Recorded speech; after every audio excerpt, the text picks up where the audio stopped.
Vitajte. V dnešných zaujímavostiach ku káve sa dozviete, aké starobilé mesto odhalili minuloročné suchá a aj prečo má najväčšia splavová diera na svete jednu obeť. Tak poďme na to. Alan Turing bol anglický vedec, známy najmä svojou prácou pri vymýšľaní odkódovania strojov počas druhej svetovej vojny a položením základov pre prácu s umelou inteligenciou. Turing viedol tím vedcov, matematikov a kryptografov, ktorí dekódovali tajné nemecké správy odoslané strojmi Enigma počas druhej svetovej vojny.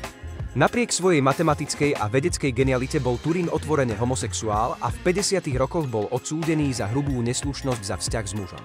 V roku 1952 bol Turing zatknutý za vzťah s 19-ročným Arnoldom Mariom, keďže homosexualita bola v tom čase nezákonná. Zlatá medaila Nobelovej ceny udelená americkému vedcovi Jamesovi Watsonovi za objav štruktúry DNA sa predala v aukcii za $4,8 milióna. Cenu za rok 1962 získali Watson, Maurice Wilkins a Francis Crick, pričom každý z nich dostal zlatú medailu. Medaila je prvou Nobelovou cenou, ktorú žijúci nositeľ ponúkne na predaj. Watson nedávno povedal, že medailu v roku 2014 predal, pretože ho vedecká komunita ostrakizovala po jeho poznámkach o rase v rozhovore v roku 2007. V roku 1915 utrpela 30-ročná žena z Južnej Karolíny menom Essie Dunbar smrteľný záchvat epilepsie. Aspoň si to všetci mysleli. Po vyhlásení za mŕtvu lekári Dunbarovej telo uložili do rakvy a jej pohreb naplánovali na nasledujúci deň, aby jej sestra, ktorá cestovala z ďalekého mesta, jej mohla vzdať úctu. Keď prišla sestra Essie, pohreb nestihla a už bolo neskoro, aby mohla vidieť svoju sestru posledný krát. No sestra trvala na tom, aby telo Essie vykopali, aby sa jej mohla naposledy pokloniť. Keď sa veko rakvy otvorilo, Essie sa posadila a usmievala sa na všetkých okolo seba. Žila ďalších 47 rokov.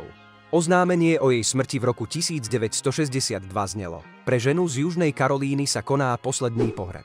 Tím nemeckých a kurdských archeológov vykopal začiatkom júna 2022 približne 3400 rokov staré mesto v Kemune z ríše Mitanni pozdĺž rieky Tigris. Kvôli veľkému suchu v Iraku sa osada vynorila z mosulskej nádrže. Mestský komplex zahŕňa palác, ktorý bol predtým objavený v roku 2018, ako aj niekoľko veľkých budov, ktoré by mohli tvoriť centrum mesta Zachyku.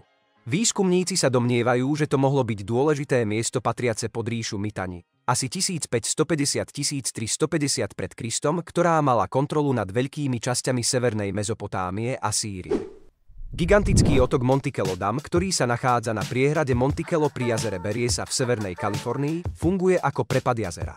Technicky je známy aj ako Morning Glory Spillway. Keď priehrada dosiahne kapacitu, prepad pohltí vodu rýchlosťou 1 381 862 litrov za sekundu a vyprázdni sa asi 213,36 metrov cez obrovskú betónovú rúru.